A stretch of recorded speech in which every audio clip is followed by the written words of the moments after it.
गृहीतं रतिपते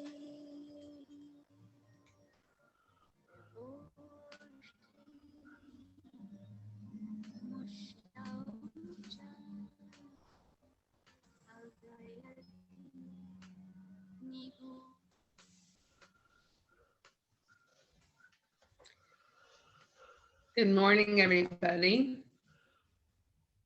Welcome to the service this morning. Please remember to get a candle, a chalice, some bells,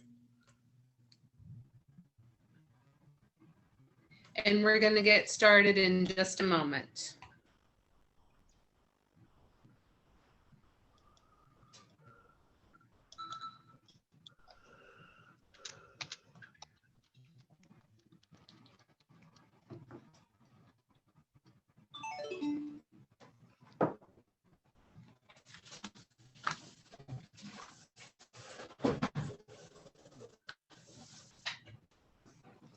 Okay, so welcome to the Unitarian Universalist Congregation of the Erie Sunday morning service for November 22nd, Spiritual Improvisation and Rapid Cultural Change. Our speaker today started this morning with the sound of bells. So go ahead, if you can, unmute yourself, grab your bell, and let's make a joyful sound.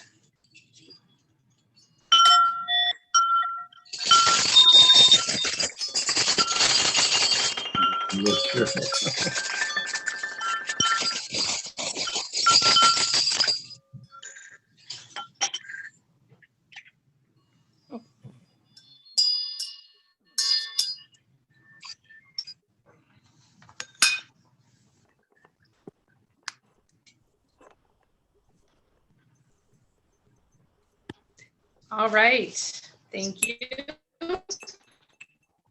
And now for another joyful sound, we are going to have our welcome song sung by Ginny Sale this morning.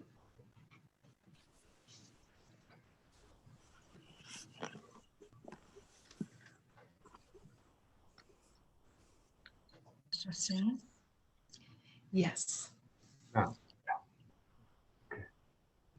Whoever you are, we welcome you. Wherever you come from, we welcome you. Whomever you love, we welcome you. Whoever you are, we welcome you. Wherever you come from, we welcome you. Whomever you love, we welcome you. Whoever you are, we welcome you. Wherever you come from, we welcome you.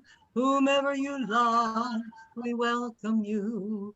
Whomever you love, we welcome you. Whomever you love, we welcome you.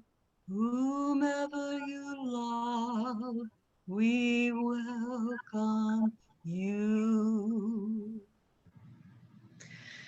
Oh, thank you, Ginny, so much for that beautiful song this morning. And next, we're going to have our opening words read by Bob Rhodes.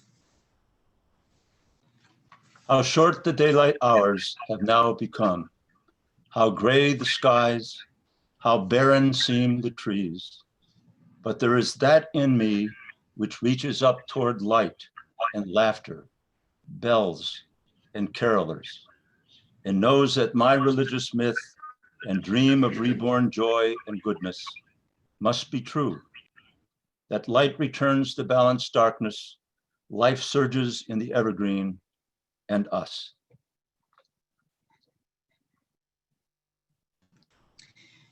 Thank you, Bob. And now for our prelude, Down Home in Indiana, performed by Jackson Froman.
Thank you, Jackson. So if you'll join me now with a chalice, a candle, we're going to do our chalice lighting.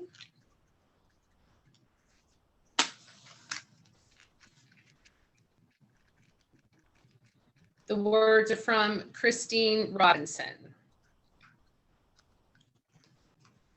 We gather this hour as people of faith, with joys and sorrows, gifts and needs.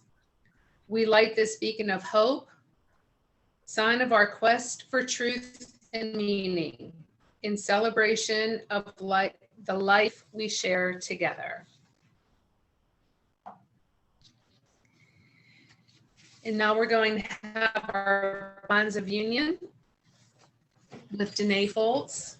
Please keep yourself muted, but please say the words along with her. So we're going to start with the universal bond.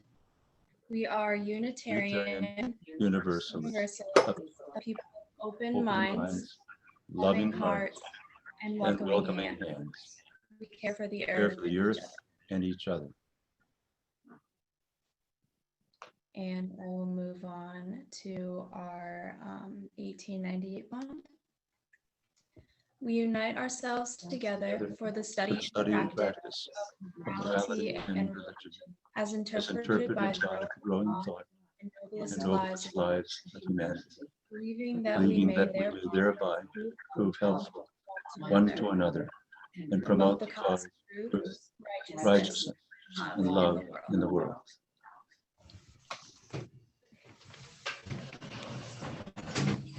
Thank you. So now we're going to take a moment in the service for the offertory, just something new that we've been trying the last few weeks. The information will come up there when you send in your donation to the church. If you want to send a little bit extra in, that's completely up to you. But if you decide to do an offering to the church above and beyond what you usually give, the address is there, and there's also an online way to do it. So Jackson, if you want to play a little bit there and give people a chance to look at the information there.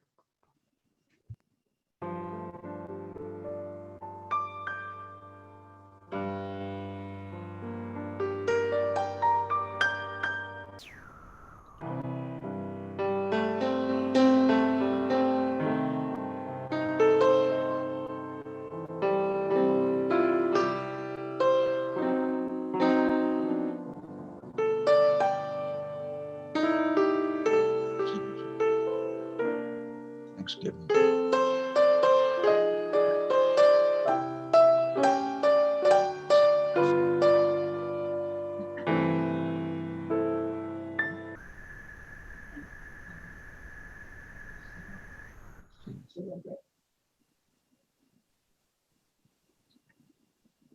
Thank you to all of you who make an offering and sustain this church. Okay, so now it's our, I'm going to give it to Bob. Okay, I want to make a commentary on a Dutch folk song. Following that, Jackson Froman will be playing our Unitarian version of the Thanksgiving hymn. I like to study hymns because of their social and religious and political history. I don't take them literally. I see them as indicators of how people behaved many, many years ago. Social history, that is history from the bottom up, not the history of generals and economic tragedies and so on. I'm going to try to pronounce the word of this hymn. Nederlands Gedendag was sung some 450 years ago and followed improvisation for many, many years, although the melody has never changed. It originally was sung by soldiers who were trying to toughen themselves up for battle. And it was entitled, "Wild is the Wind, Who Shall Control Me?" with the same hymn, the same tune anyway. The song comes from a terrible war of 80 years, the 80 Years' War in Europe, which started in 1568 and ended in 1648. It was a war that started out with a independence movement from northern Netherlands by a Catholic who was William of Orange against Philip II. And by the end of the war, the Protestant Reformation had altered the populations. It was still a William of Orange, but he was at this point a liberal Calvinist. That meant that he respected other religious groups that were in Holland, something that did not occur in Spain. So many of us as children knew different words than we sing today from the Unitarian hymnal on this. I'm going to see if I can try to remember them. We gather together to ask the Lord's blessing. He hastens and chastens his work to make known the wicked oppressing. That's Philip II. The wicked oppressing now ceases from distressing. Sing praises to his name. He forgets not his own. Beside us to guide us, our leader in battle. That's the terminology that's used. And I won't continue on that. The Lord is on our side, all glory be thine. It's a form of Dutch exceptionalism, I suppose, and it's characteristic of many nations to have hymns that are related to nationalism and to the success of their nation, but it's also mixed in with hope, with faith. I don't mean just faith in a belief, but I mean faith that things were going to be all right, that your family will not be killed. This was a war of extermination. Spanish soldiers would go into a village or a town and kill everybody if they were the wrong faith. They would just kill everybody. So these are people who are trying to hold it together. And they held it together with these kinds of words. We sing a different set of words. We can be thankful for that. And Jackson is going to sing that now, right out of our hymnal. We sing now together.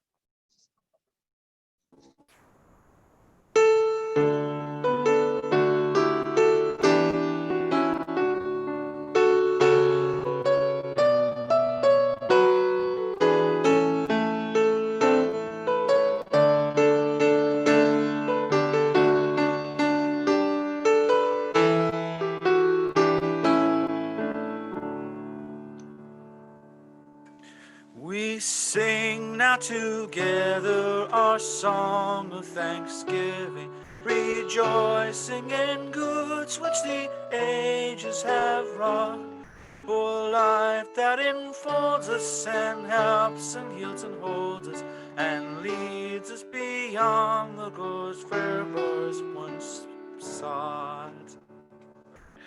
We sing now the freedoms which martyrs and heroes have won with their labor, their sorrow, their pain. The oppressed befriending, our ampler hopes defending. Their death becomes a triumph, they died not in vain. Thank you, Jackson. The theme of our services this month is improvisation. And we've just seen improvisation in the Thanksgiving hymn, the changing words that reflect the changing societies, the changing politics, and that will continue. And it continues with us. I would imagine that if we still celebrate Thanksgiving, we will celebrate it in a very different way in a Unitarian church in 100 years. And we'll have different words that will relate to the particular worries and problems that we have at this particular time. Normally, we associate improv with comic groups in San Francisco that wait for the audience to prompt them to create anew, without a script, amusing commentary, or jazz that feeds off random riffs of other jazz artists. In fact, we saw a little bit of that from Jackson's playing Down Home in Indiana. John Home in Indiana is about as bucolic and pastoral as you can imagine. We're not living in a time when that song was written in 1933. We're living in a time that is much more urban, that where people experience much more conflict. where we are freer. I think at least more of us are freer than we were at that time. And jazz seems to be much more appropriate for the kinds of feelings that we have. And so it's appropriate to start out with Down Home in Indiana with just a simple melody, and then go to Brubeck and Brubeck's interpretation of Down Home in Indiana. And a lot of that is Jackson in there too. Of course, improv isn't restricted to jazz or to comedy. It's part of life. Rob Huff talks about this on WQLN. That's what jazz is. It's part of life. We all improvise all the time.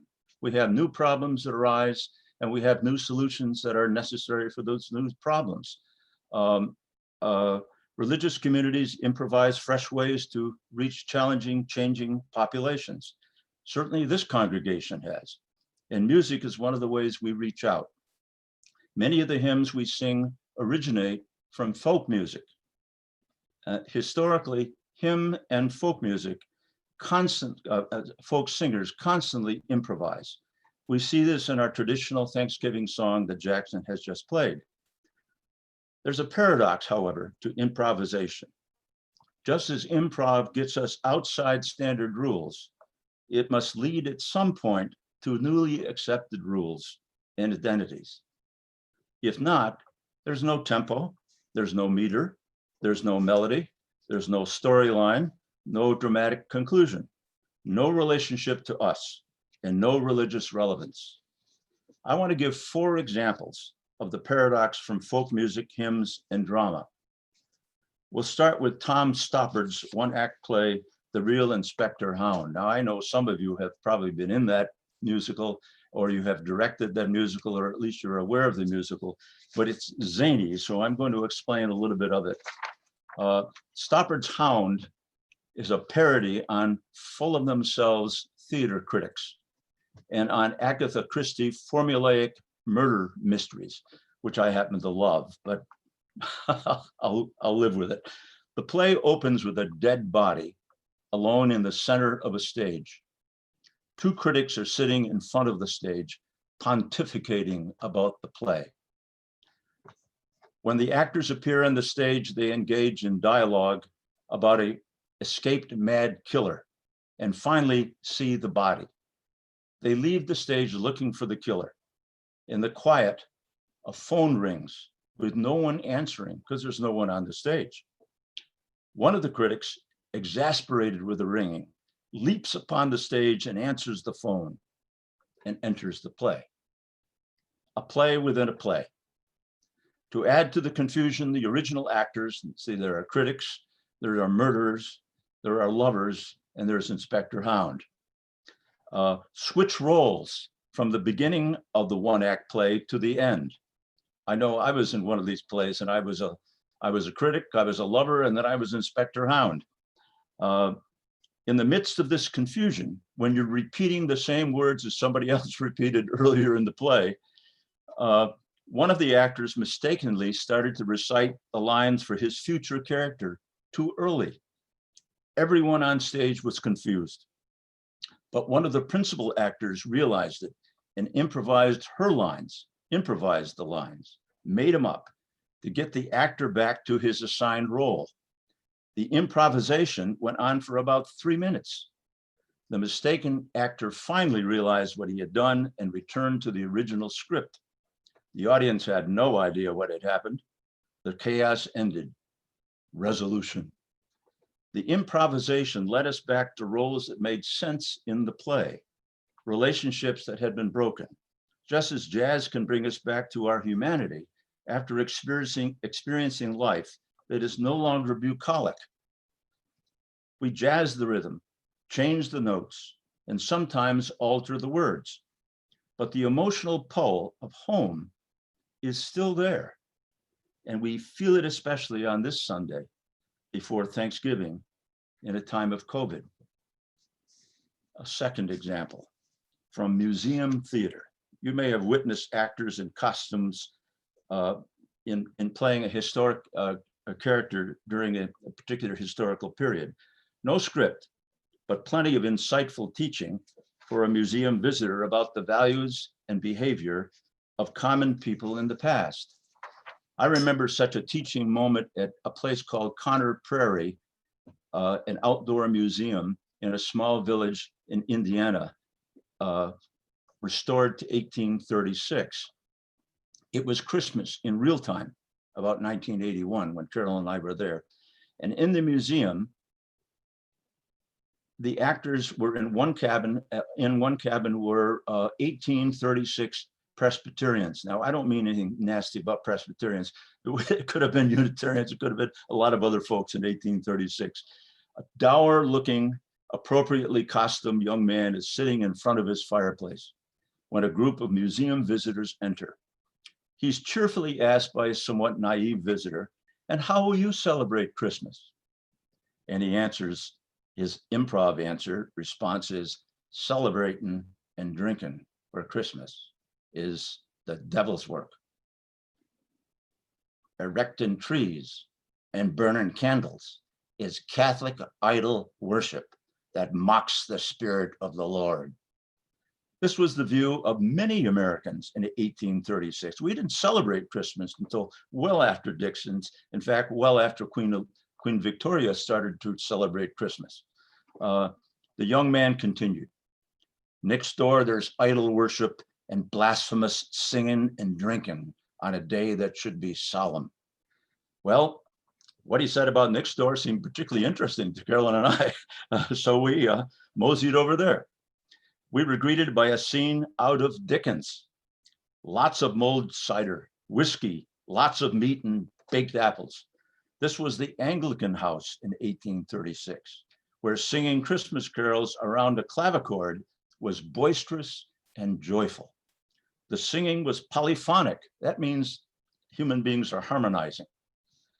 And harmony was something that many churches opposed. That takes another talk to explain that, and it was with mixed genders. Men were singing with women, which was also verboten in many places. Perfectly acceptable to these obviously prosperous people, but polyphonic music and mixed gendered singing was not acceptable to many Americans in 1836. The impromptu actors at Conner Prairie taught us something important about American social and religious history by responding to our personal questions without a script, impromptu. The impromptu actors forced us to rethink what is the meaning of Christmas beyond social class and historic conflicts between religious denominations and commercialization. What part of it truly relates today to joy, hope, and caring for each other? Third example, this one is from music. No hymn demonstrates the impact of improv more than the history of Amazing Grace. The poem, and that's what hymns were until really into the 19th century. They were poems because much singing in church by regular human beings sometimes were criminal acts, and they were punished as criminal acts. It wasn't until the 19th century you really saw a lot of singing later in the 19th century, a lot of singing in churches. And the word hymn is a Greek word that means a poem to the gods or a poem to heroes. That's where we get the word hymn. Amazing Grace, the words were written by a sailor and later captain of slave ships for 20 years. His name was John Newman. He wrote the poem Amazing Grace in 1772 for a religious sermon where he was an older Anglican pastor. Probably he never heard his poem set to music and would not have approved of singing in that church anyway. And though he was expressing doubts about the morality of slavery, even as a ship captain, he would not become an abolitionist until 1785. At that point, he joined forces with a powerful member of the British Parliament, William Wilberforce. He knew Wilberforce as a little boy.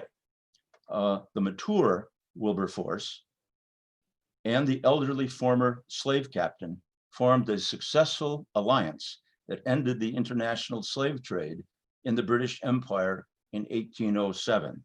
That's all background to the hymn. So the folk song, hymn, poem, Amazing Grace, experienced continuous change after 1872, just like its author. The tune we know, probably a Scott folk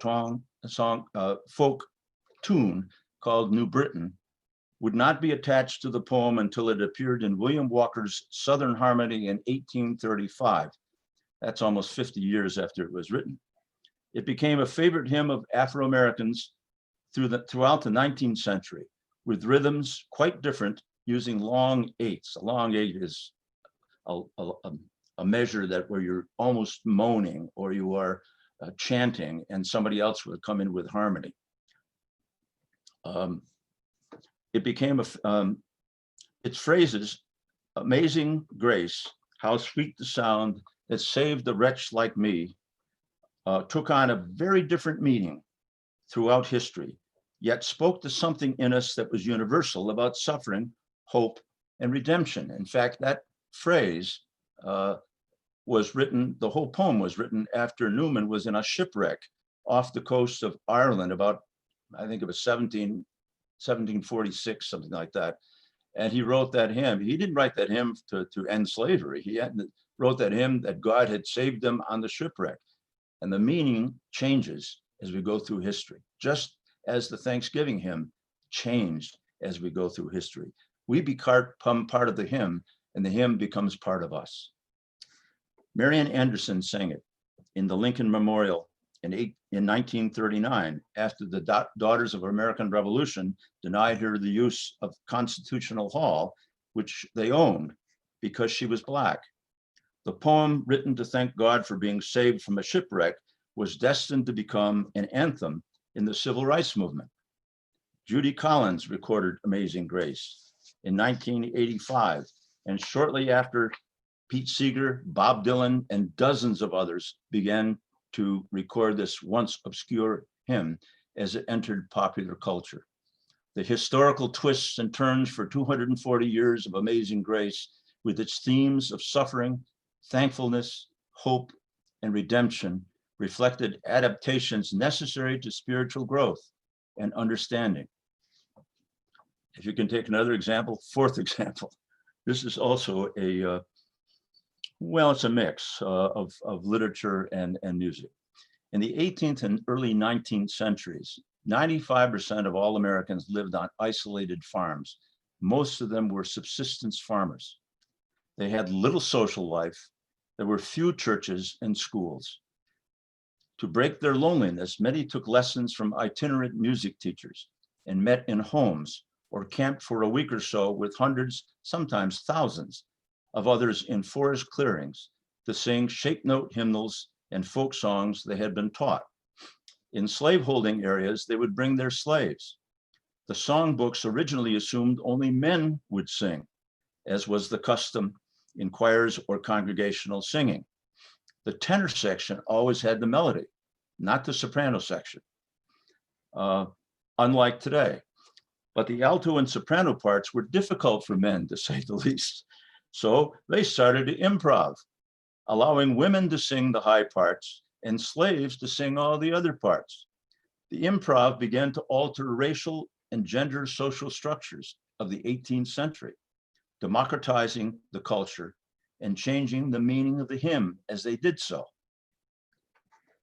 A little girl who named Harriet Beecher, and later Harriet Beecher Stowe, the author of Uncle Tom's Cabins and many other novels, one of the founders of the Atlantic magazine, attended these religious sings in forest clearings in Connecticut.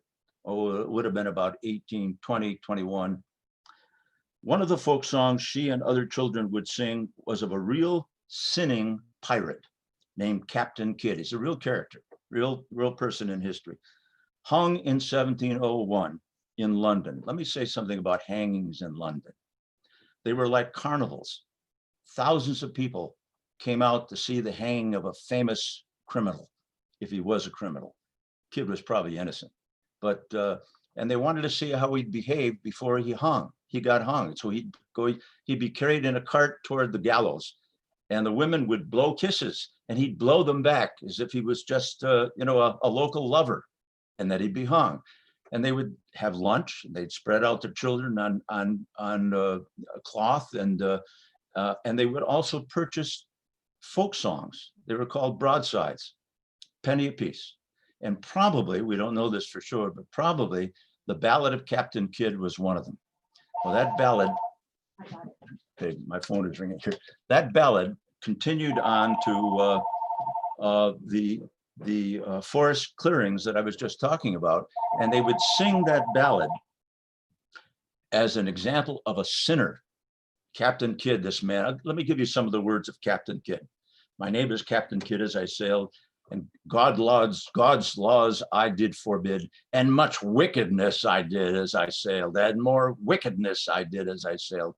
My father put a Bible in my hand, and I stuck it in the sand before I left the strand as I sailed. And then he just goes on and on. He murdered William Moore, and all, which is what he got prosecuted for.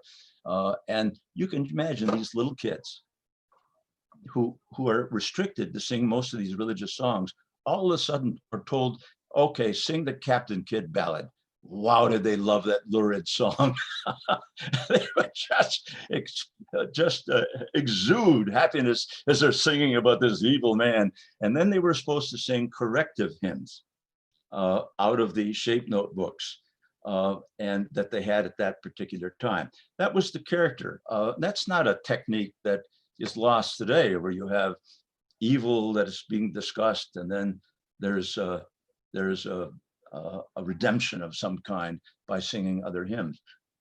We do it too, but we do it in a more subtle way. We may talk about Trump, and then we'll talk about something else. Okay. Out of that Captain Kidd ballad come 14 different hymns. And Unitarians are part of this story. Unitarians have two of them. One of the hymns is still in our hymnal.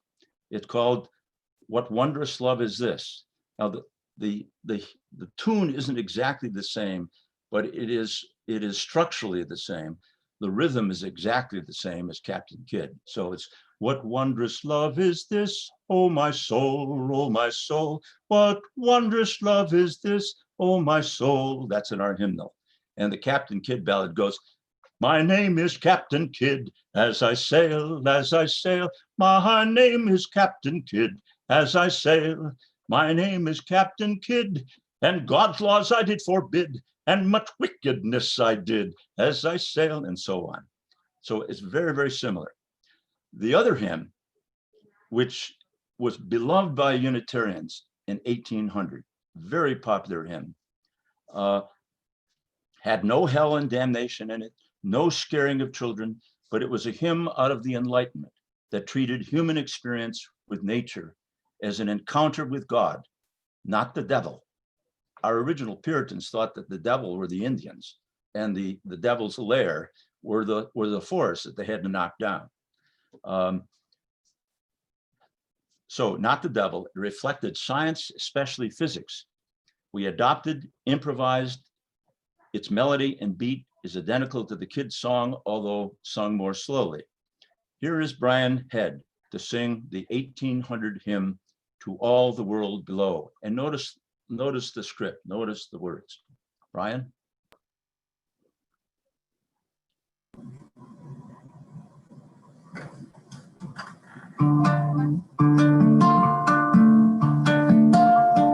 Through all the world below, God is seen all around.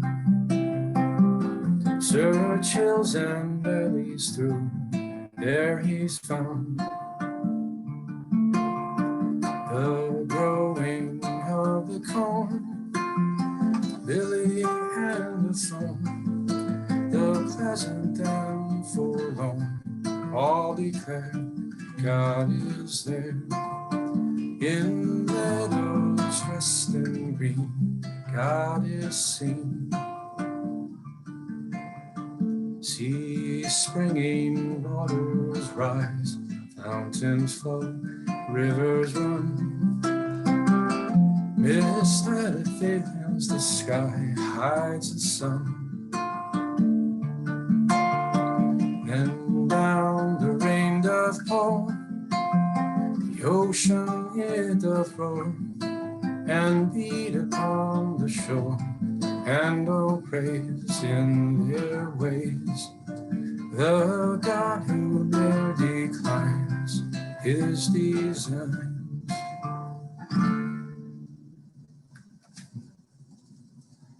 Thanks, Brian. Well, you got actually 3 verses if you could read it real quick and listen too. So you can see the impact, especially in that second verse on physics, on the popular hymn in Unitarian churches in 1800. That lasted in hymnals until after World War II, and then it kind of faded away because it was not part of the worldview that we had in the that Unitarians had in the late part of the 18th, early part of the 19th century. And we went on to other things. In free societies, we all live to some extent without a script. As Unitarian Universalists, we've constantly changed during the past 200 years. Our traditional spiritual home has been recently changed by globalization and technology today. Clearly, we have improvised our forms and spiritual images from the Abrahamic religions to include Buddhism, earth religions, communal gatherings that have no deific creed, and many others. We have to be improvisational to relate meaningfully with Islamic folks, Sikhs, Nepalese, Bhutanese, and many others who have immigrated here in Erie. We know we share a common humanity, each person deserving dignity and respect. The faster the culture changes, the more pluralistic the society becomes, the more difficult the communication. We would do well to remember the thoughts of the Jewish philosopher Martin Buber, that life is not winning or losing contests over belief or dogma. A religious life is respectful, dignified dialogue as an end in itself. It is a life of I-thou relationships. And given the variability of the human family, improvisation is an essential tool. Thank you.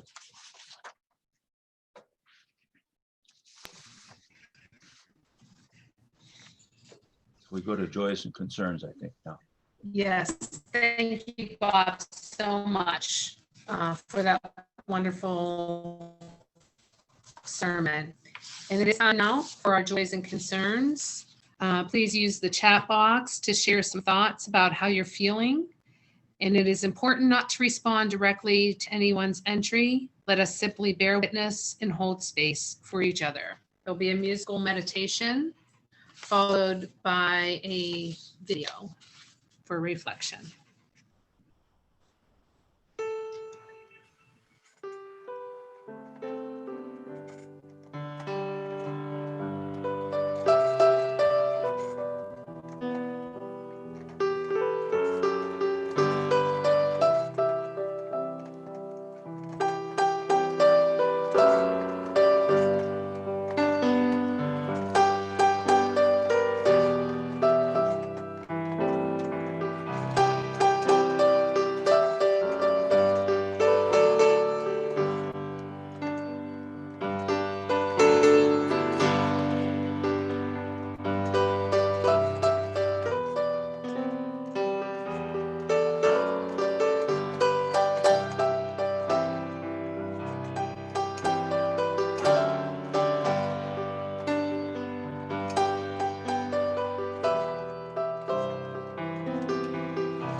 And now, where we usually have a moment of meditation, we're going to have a moment of reflection, and we're going to introduce you to a new video. So Clyde can bring that up as we have a moment of reflection.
There was a quote there at the end of the video, and I would like to share that quote with you.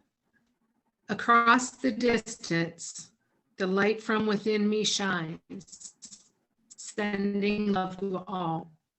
Across the distance, your light is fuel that warms me and helps me to keep my own light burning. Together, we keep the flame of community burning bright. And those words are from Laura Thompson. And now I'm going to hand it over to Christine Linke for the acknowledgement of the joys and concerns. Good morning. The joys and concerns today, a lot of people gave gratitude to Bob. Thank you, Bob, for the service. People also commented on the music, including Bob singing, and Ginny's and Brian's and Jackson's.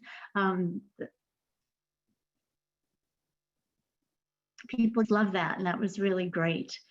People are finding the topic to be fascinating and exciting, and also there's also an acknowledgement that we're all still, many of us are struggling, and not only personally, but also that our country and the world is still struggling, and that our services can offer a beacon of hope while we also keep people in our hearts. I think that's the gist of it.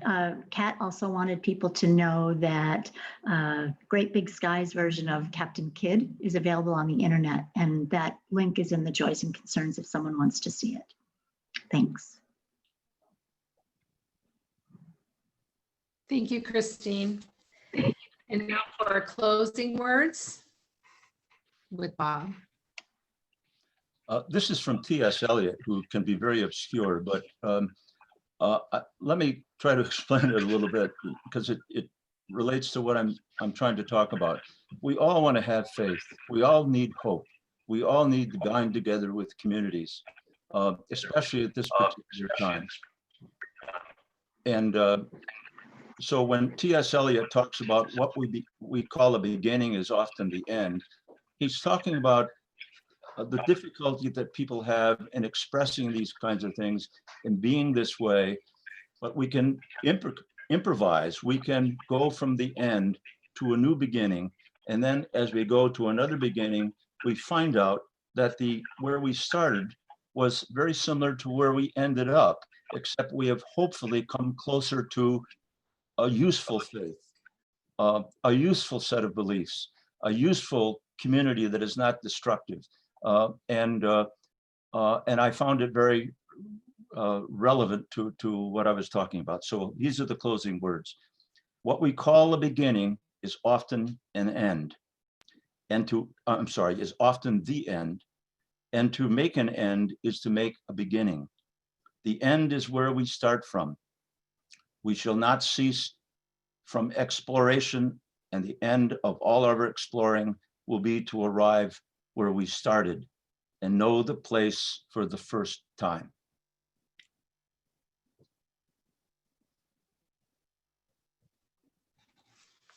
Thank you, Bob, for those closing words. And now we are going to do the extinguishing of the chalice. We extinguish. I distinguish.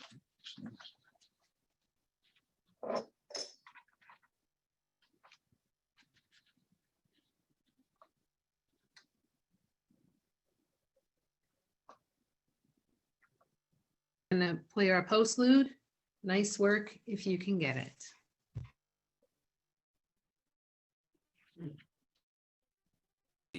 Hey, I'm just gonna warn you, Bob. I couldn't hear what Michele said because you're active on your if you could mute or really quick before I start, and then I'm gonna confess something to Bob here in a second. When he is there a way we could mute everyone except? Oh, thank you. So I could tell really quick that because Bob's so great at talking and learning, knows a lot about music, that when I played that prelude, it was missing a big portion of the melody. I had the right piece, but it was difficult to try to throw in the Brubeck part, and like the most important part of the piece is actually the melody. So I'm also going to throw in something extra. This is the introduction, and from what I know, you probably know more about this than me, Bob. But the first version of "Mary Had a Little Lamb," everyone knows it as "Mary Had a Little Lamb," but it's actually "Merrily We Roll Along," and that's a really old song. And you can play a jazz version of it just by moving the melody by a couple steps. So instead of playing it, you can do it right here. Start on this note instead.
Okay, I want to thank everybody who participated in the service. Jackson, I thought you were terrific.